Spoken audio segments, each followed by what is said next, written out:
हाँ बच्चों, आज ये इस पहले टॉपिक का 5वां दिन है। आज ये टॉपिक समाप्त हो जाएगा। फिर इसमें आपको एक दिन न्यूमेरिकल के प्रैक्टिस के लिए रख लीजिए। तो ये आज आपका फ्राइडे है। सैटरडे को कोई पीडीएफ नहीं भेजा जाएगा, फिर मंडे को भेजा जाएगा। तब तक सभी लोग अपना अपना काम कंप्लीट कर लीजिए। अब इसमें आज बताएंगे सार्थक अंक, सिग्निफिकेंट फिगर्स। सार्थक अंक किसे कहते हैं? परिभाषा ये है कि किसी राशि की माप में यथार्थता पूर्वक ज्ञात अंकों को तथा पहले संदिग्ध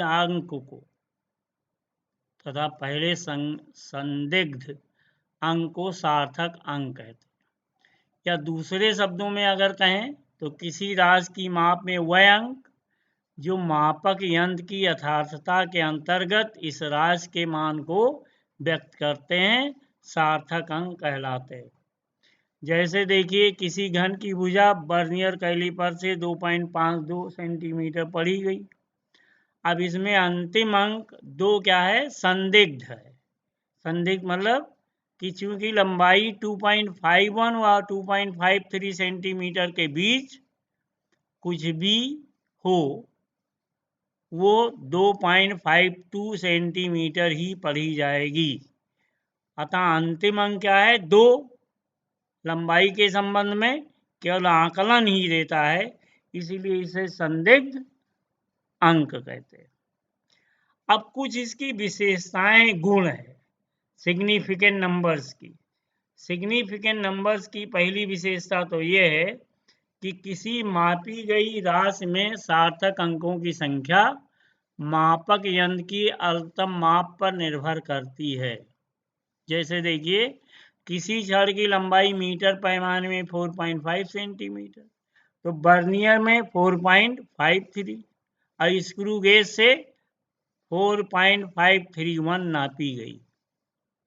इनमें सार्थक अंक की संख्याएं के अनुसार 2, 3, 4 है। पहले में 2, दूसरे में 2, तीसरे में 4 है। अतः सार्थक अंकों की संख्या मापक यंत्रों की अल्पतम माप पर निर्भर करती है। पहले नंबर में देखिए 1 ही स्थान तक है, दूसरे में 2 स्थान तक है, तीसरे में 3 स्थान तक। और इनकी सार्थक अंकों की संख्या इसीलिए 2, 3 और 4 हो गई। दूसरा पॉइंट इसमें है कि दशमलव बिंदु की स्थिति पर सार्थक अंकों का कोई प्रभाव नहीं पड़ता। जैसे 3.52 है तो यहाँ सार्थक अंक कितने हैं? 3 है। और 35.2 कर दें तब भी 3 है। या 0.0352 कर दें तो भी ये 3 है। दशमलव के पहले 0 है वो नहीं काउंट कर, उसके तुरंत बाद भी 0 है तो भी काउंट नहीं होता है। यद्यपि इसमें दशमलव बिंदु की स्थिति क्या है? बदल गई है, परंतु सभी में सार्थक अंक कितने हैं? 3 है। और तीसरा पॉइंट है, किसी माप में सार्थक अंकों की संख्या जितनी अधिक होगी वो माप उतनी अधिक यथार्थ होगी, एक्यूरेसी ज्यादा होगी। जैसे 3.5 10 पावर 3, 3.50 10 पावर 3 और 3.500 10 पावर 3। तो देखिए, पहले में सार्थक अंक 2 है और दूसरे में 3 हो गया 3.50, और तीसरे में 4 हो गया, और ये पावर नहीं काउंट करते हैं। तो इसमें क्वेश्चन दिया जाता है कि इसमें सार्थक अंक ज्ञात कीजिए। चौथा पॉइंट है कि किसी माप में सार्थक अंक जितने अधिक होंगे उसकी माप में प्रतिशत त्रुटि उतनी कम होगी। जैसे देखो, L1 बराबर दिया 5.0 तो L2 दिया है 5.00 और L3 दिया है 5.000।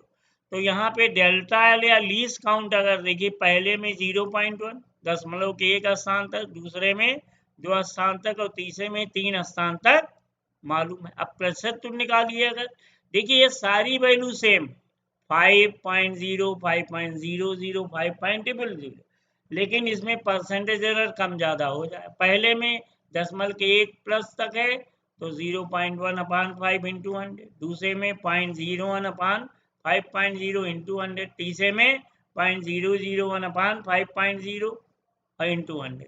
तो देखो पहले में 2% आया, दूसरे में 0.2% आया और तीसरे में 0.03 आया परसेंट।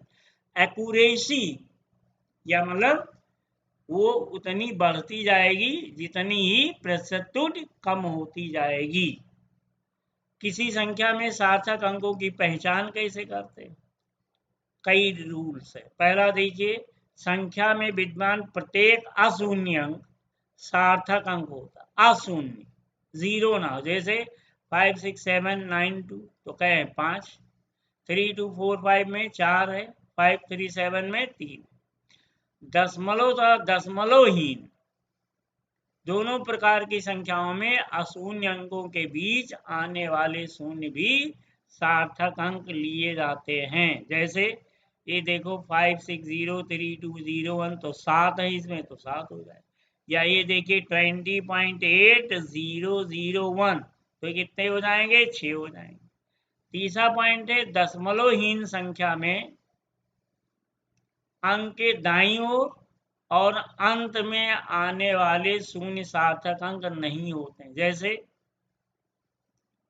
यहाँ देखिए 5 6 0 4 0 3 0 0 तो 6 है यहाँ। इसमें देखिए दशमलवहीन संख्या मतलब जिसमें दशमलव ना हो में अशून्य अंक के दाईं ओर और अंत में आने वाले शून्य सार्थक अंक नहीं होंगे। ये जो 3 2 5 2 7 1 8 इसमें, तो इसमें ये दो नहीं होगा लास्ट। पूर्ण संख्या अगर दी हुई है, पूर्ण संख्या दी हुई और यहाँ पे देखिए ये 2 0 है तो इसको काउंट नहीं करेंगे और ये हो गया 6। लेकिन अब देखिए अगर मात्रक दिया है केजी मीटर तब सारे काउंट हो जाएंगे। इसमें देखो 8 हो गए, ये 2 0 बाद काउंट कर लिया। 500 मीटर कहें तो 3 है, लेकिन अगर सिर्फ 500 लिखे तो उसमें 5 है, 7 एक ही है, 5 7 तक। दशमलव संख्या में दशमलव बिंदु के बाद अंत में अशून्य अंक के दाईं ओर आने वाले शून्य सार्थक अंक होते हैं। जैसे ये देखो 4.10800 तो सारे काउंट हो जाएंगे, 3 2 5 1 6। ये देखिए शुरुआत में ये है 0.00704 तो ये कितना हो जाएगा? ये हो जाएगा, ये 2 0 नहीं लिए जाएंगे तो इसका देखिए ये 3 ही होगा, इसमें 4 लिखा हुआ है। ठीक है, इसको 3 कर दीजिएगा और या 4 ही करना होगा तो एक आगे 0 बढ़ा लीजिएगा। ठीक, एक आगे 0 बढ़ा दीजिएगा तो ये 4 हो जाएगा। ये वाला गलत दिया है, इसके हिसाब से 3 ही होगा। यहाँ देखिए ये 4 हो जाएगा और ये 5600 ये भी 4 हो जाएगा। अब देखिए दशमलव वाली संख्या के प्रारंभ में अशून्य अंक से पहले आने वाले शून्य सार्थक अंक नहीं होते हैं। जैसे इसमें देखो 0.004048 है तो 4 ही है कि इसके पहले 0 है, या इसमें एक 0 है तो 3 हो जाएगा, इसमें 3 है तो 3 ही होगा। 0.0245 में सिर्फ 245 होगा, इसमें 0.00245 में इसमें भी 3 होगा। गणना द्वारा प्राप्त फलों में निरर्थक अंकों का पूर्णांकन राउंड ऑफ कैसे करते हैं? राउंड ऑफ में मतलब जैसे 3.454 है तो 2 दशमलव तक अगर लिखना है तो 4 देखे 5 से कम है तो इसको 3.45 लिखेंगे। या 4.458 है तो ये दूसरा अंक दे, तीसरा अंक 5 से ज्यादा है तो 5 को 6 कर देंगे 4.46। 3.475 या 3.4750 में इसमें क्या होगा? अगर 3 अंक तक लेना है 3 अंक रखने हैं तो इसे 3.48 लिखेंगे।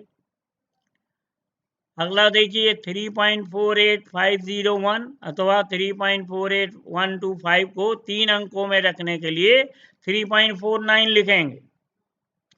विभिन्न मापों को जोड़ते अथवा घटाते समय अंतिम परिणाम में दशमलव अंक के बाद उतने ही अंक रखने चाहिए जितने की दशमलव के बाद सबसे कम अंकों वाली माप। जैसे 25.8 है, 2.325 है और 0.68।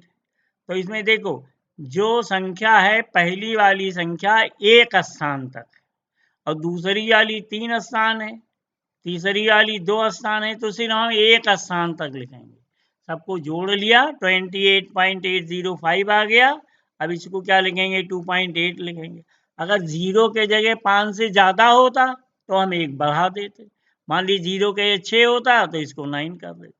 यही क्रिया घटाने में भी 15.235 और 14.6। तो इसमें छोटी संख्या में दशमलव एक स्थान है, घटा लिया 10.635 आ गया। अब एक ही अंक तक लेना है तो 10.6 हो जाएगा। ऐसे गुणा और भाग में भी करते हैं। गुणा और भाग में यही प्रक्रिया अपनाई। जैसे देखिए क्षेत्रफल बड़ा लंबाई गुणे चौड़ाई, तो 4.3 इंटू 3.12 कितना है 13.416 आया। अब इसमें देखिए 2 अंक तक का ही है और 2 अंक के लिए इसमें क्या बचेगा सिर्फ 13 बचेगा, तो इसको सिर्फ 13 लिख देंगे। ऐसे डिवीजन किया गया। देखिए 10.3/3 क्या आया 3.433 और 1 दशमलव तक है तो 3.4 लिखा गया। अब ये कुछ क्वेश्चन देखिए, ये संख्या दी हुई है, सब में सिग्निफिकेंट नंबर बताना है। ये लगा दिया हमने। देखिए 0.009 एक ही है ये, इसमें देखो 3 हो जाएगा, ये 4 हो जाएगा, 4 ये सब बता चुके हैं। अब कुछ और आंकिक प्रश्न देखिए। न्यूमेरिकल्स में गोले का क्षेत्रफल दिया है, क्या फार्मूला होता है 4πr²। ठीक है, तो ए बराबर, ये न्यूमेरिकल है बुक का, वो मैंने न्यूमेरिकल आपको भेज भी रहे हैं साथ में। तो ए बराबर क्या लिखेंगे 4πr इसका फार्मूला क्या बनेगा delta A/A into 100 equal to 2 delta R/R into 100। 4π हटा दें, कांस्टेंट है। तो त्रिज्या मापने में प्रतिशत त्रुटि बराबर कितनी हो जाएगी पॉइंट, त्रिज्या मापने में ये त्रुटि हो गई 1.5। तो अब ये कह रहा है कि क्या मापना है क्षेत्रफल, तो क्षेत्रफल के लिए क्या होता है 2 इंटू R/R इंटू 100। तो ये वैल्यू दी हुई है डेल्टा R/R इंटू 100 1.5 और ये 2 हो गया इंटू 2 तो 3% हो जाएगा।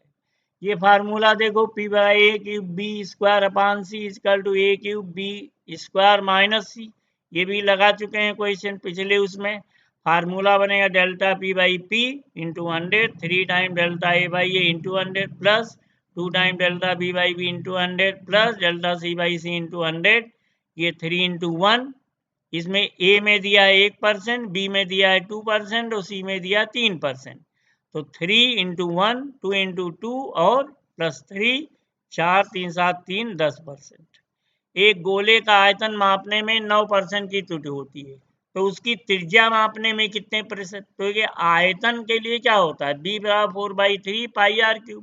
क्या फार्मूला बनेगा 4/3 पाई को कांस्टेंट है, तो फार्मूला बना delta B/B into 100 maximum equal to 3 time delta R/R into 100। अब देखो डेल्टा R/R इंटू 100 दिया हुआ है आयतन नापने में 9%, तो इस साइड में क्या लिखेंगे 9 लिखेंगे और इधर लिखेंगे 3 और फिर लिखेंगे डेल्टा R/R इंटू 100। यही तो निकालना है त्रिज्या में प्रतिशत त्रुटि, यानी डेल्टा R/R इंटू 100।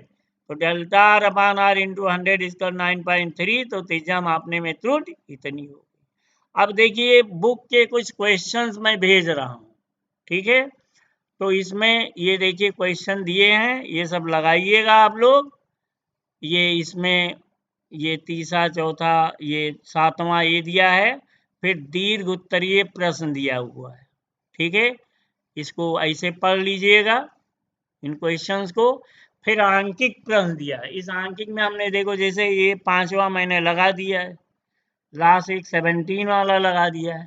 बाकी ये सारे न्यूमेरिकल्स आप लोगों को लगाने हैं A2 लेकर के, और जितने भी न्यूमेरिकल दिए हुए हैं, टोटल न्यूमेरिकल दिए हुए 22 तक। तो ये सारे 22 न्यूमेरिकल आप लोगों को लगाने हैं। जो मैंने इस टॉपिक में पढ़ा है वही सारी चीज़ें दी हुई हैं। और ये 2-3 क्वेश्चन ये कंपटीशंस के दिए हैं, इसको भी पढ़ लीजिएगा। तो इस तरह से ये टॉपिक समाप्त हो गया। अब अगला टॉपिक शुरू करेंगे नेक्स्ट डे से। और तब तक आप लोग ये पढ़िए, लिखिए, पढ़िए और ये न्यूमेरिकल लगाइए। इसीलिए अब इसमें आपको 2 दिन टाइम मिल जाएगा और ये आपका मतलब टॉपिक ये समाप्त हो गया। आप बराबर रेगुलर पढ़ती रहिए। अगर बीच में टॉपिक छूट जाएगा तो आगे समझ में नहीं आएगा। सब टॉपिक एक दूसरे से रिलेटेड हैं। तो अगले टॉपिक का PDF अब आप लोगों को मंडे को भेजेंगे। बस आज के लिए इतना।